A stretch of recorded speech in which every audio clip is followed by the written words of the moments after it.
ओडिशावासी प्रार्थना शुणिले भगवान सुस्थ होइगले रानी। एथर पुणी यात्रा मंच रे निज अभिनयर कमाल देखिबे रानी, जहाकु नै दर्शकों मनरे अनेक उत्कंठा।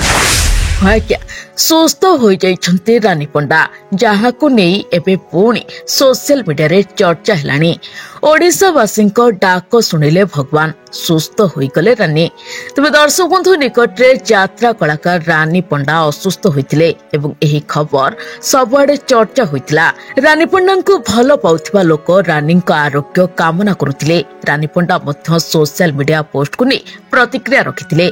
आ एबे रानी पंडा सुस्थ हेबा परे चर्चा रछन्ती। दर्शक कहउछन्ती एथर रानी यात्रा मंच रे कमाल करिवो। जदि आमे रानी कथा कहिबा तेबे से सबु बेले चर्चा रे रहिथांती। एथर मध्य रानी तांको स्वास्थ्य अवस्था बिगड़िबा को नै चर्चा रे रहितले, किंतु रानी तांको सोशल मीडिया अकाउंट रे तांको फैंस मानको कहितले, मो पई व्यस्त होंतुनी, मो खूब शीघ्र सुस्थ हेबी, पुणी यात्रा करिबी, लोकों को सेवा करिबी। तबे रानी एकथा मध्य कहितले, मेडिसिन पार्श्व प्रतिक्रिया रु मो असुस्थ होई पड़िथिले। प्रभु जगन्नाथ एते निष्ठुर नहंती, तांको कृपा अछि, मु भलो होई जिबे कहितले।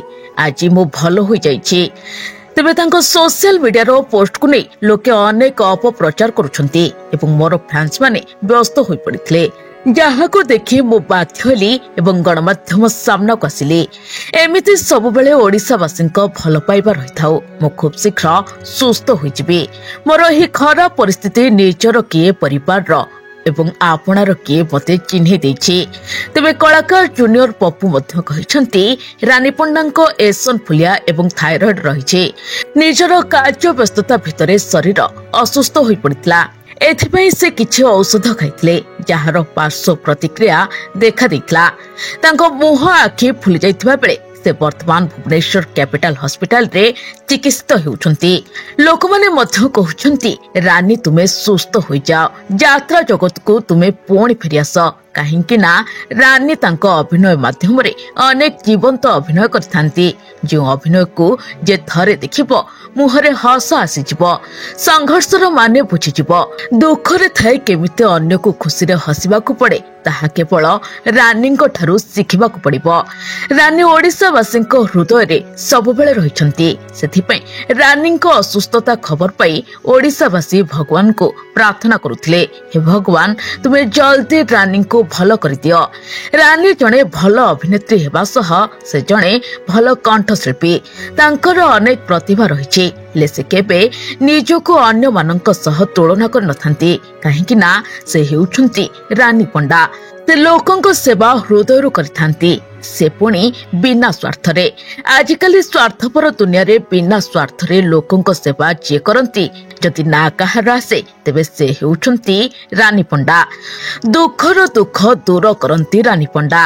अन्य आखिर लुह को पोछि जे अन्य मानक ओठरे हस भरी देइथांती, से हेउछन्ती रानी पंडा।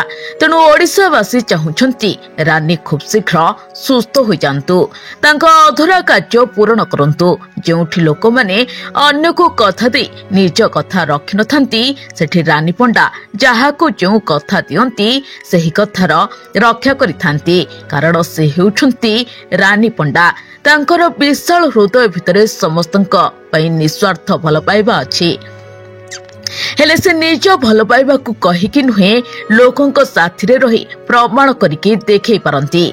तबे आगो को रानी पंडा खंडगिरी मेला रे निज अभिनय रो जलवा देखांतु एवं खूब शीघ्र सुस्थ होई जांतु बोली ओडिशावासी भगवान को प्रार्थना करुथिले। आ रानी सुस्थ होई आसिलेनी।